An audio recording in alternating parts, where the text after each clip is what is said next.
এতগুলো মায়ের বুক খালি হয়ে, এতগুলো বাচ্চা ছেলে মেয়ের চোখ হারানো, হাত হারানো, পায়ের পা হারানোর বিনিময়ে আমরা যে দ্বিতীয় স্বাধীনতা পেয়েছি, তা শুধুমাত্র একটি ভোটের জন্য নয়।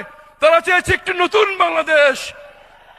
বাংলাদেশ মানুষ হাঁপিয়ে উঠেছে পুরনো রাজনীতিতে, তারা হাঁপিয়ে উঠেছে পেশি শক্তির প্রভাব, তারা হাঁপিয়ে উঠেছে কালো টাকার প্রভাবে, তারা হাঁপিয়ে উঠেছে দুর্বৃত্তদের রাজনৈতিক ক্ষমতায়নে।